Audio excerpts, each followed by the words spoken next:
Selamat malam sahabat Rema yang terkasih. Puji Tuhan, setelah sepanjang hari kita bekerja, malam ini kita boleh kembali merenungkan firman Tuhan. Bila kita melihat hari-hari setelah pandemi COVID-19 melanda negeri ini, seringkali kita dibuat putus harapan dan tidak tahu harus berbuat apa. Tetapi hal ini belum seberapa bila dibandingkan dengan apa yang dialami oleh Nabi Yeremia. Sehingga ia menulis dalam Ratapan 3 ayat 1-7, "Akulah orang yang melihat sengsara disebabkan cambuk murkanya. Ia menghalau dan membawa aku ke dalam kegelapan yang tidak ada terangnya. Sesungguhnya aku dipukulnya berulang-ulang dengan tangannya sepanjang hari. Ia menjusutkan dagingku dan kulitku, tulang-tulangku dipatahkannya. Ia mendirikan tembok sekelilingku, mengelilingi aku dengan kesedihan dan kesukaran.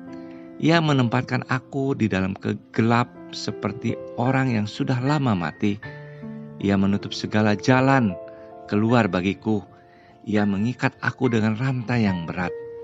Sahabat Rema, Nabi Yeremia bukan hanya sebagai orang yang hanya melihat sengsara, tetapi ia benar-benar merasakannya.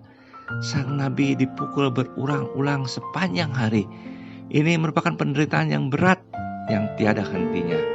Semuanya gelap seperti kuburan, seperti orang yang sudah lama mati, sudah terlupakan dan tidak ada yang tahu keberadaannya.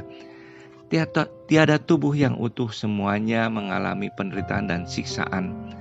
Daging dan kulitnya seperti orang yang sudah tua, keriput dan tidak ada obatnya.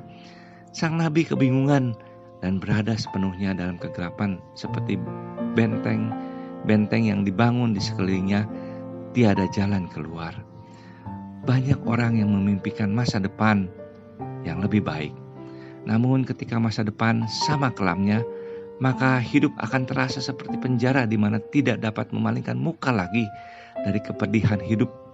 Ya, begitu pahit dan getir seperti empedu dan racun, sehingga ia putus asa mengharapkan kelegaan dan kelepasan.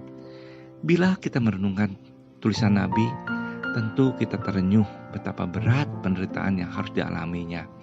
Sesungguhnya sang Nabi memperkenalkan dan menyatakan penderitaan dan kesusahan yang disediakan Tuhan bagi umatnya yang tidak mau taat dan terus hidup dalam dosa. Namun keadaan seburuk apapun, masih ada rahmat Allah yang bisa membuatnya tidak menjadi lebih buruk lagi. Karena belas kasihannya tidak pernah berhenti sekalipun di dalam murkanya. Tidak pernah kering, rahmatnya selalu baru tiap pagi bagi umatnya. Besar kesetiaannya kepada umatnya yang dikasihnya sehingga bisa terus berharap dan bertobat. Sahabat Rema, malam ini mari kita bersyukur karena kasih setianya selalu baru dalam hidup kita. Sehingga sekalipun kita ada dalam kesesakan, masih ada harapan dan pertolongan dari Tuhan. Amin. Mari kita berdoa.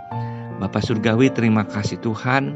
Renungan malam hari ini boleh mengingatkan kami untuk kami terus berharap akan pertolongan Tuhan.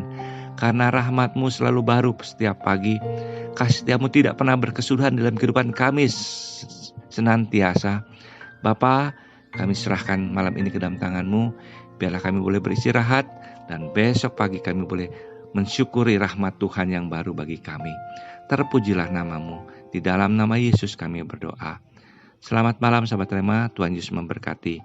Amin.